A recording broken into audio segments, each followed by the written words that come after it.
Prime Minister Minnis meets with the British Prime Minister today. Good evening, everyone. I'm Keisha Adderley, and welcome to the Bahamas Tonight, the National Report.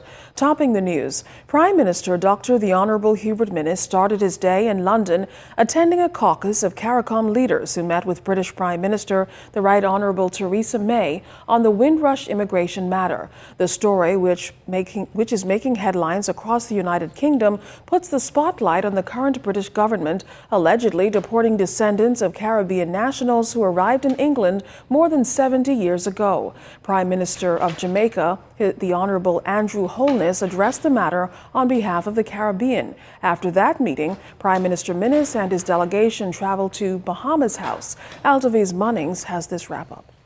Prime Minister Dr. the Honourable Hubert Minnis made his first trip to Bahamas House in London as Prime Minister Tuesday afternoon to meet with staff members of the Bahamas High Commission, Tourist Office and Bahamas Maritime Authority. Minister of Foreign Affairs, the Honourable Darren Henfield, congratulated the staff for effectively representing the Bahamas abroad. What you do is very, very important as you represent us outside of the country, but you're not seen, but you're not forgotten, and you're felt in what you do. Prime Minister Minnis echoed similar sentiments, but also explained his government's intention to create a future for the country's youth, since 60% of the country's population is under 30 years old.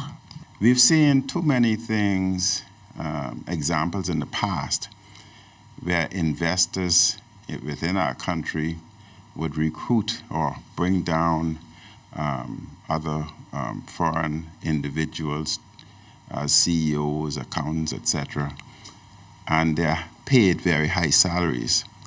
What we've been requesting throughout is that you keep a diary in all the various different embassies so we know the professional groups and the talent that we have abroad, so that as investors enter our territory and request such a talent, we want to be in the position to contact all of our embassies to see whether or not such talent exists.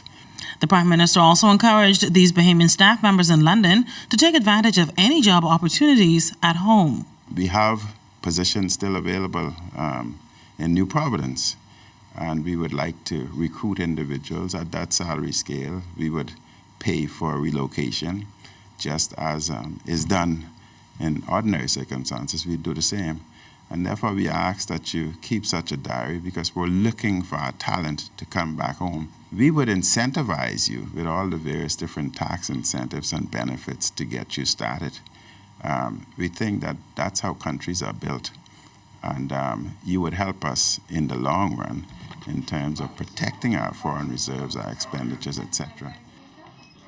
The Prime Minister and Foreign Affairs Minister also toured Bahamas House, interacting with staff members and learning more of the operation.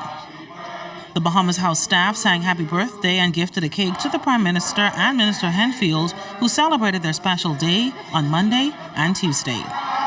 Reporting from Bahamas House in London, I'm Minnis Munnings, ZNS Network News.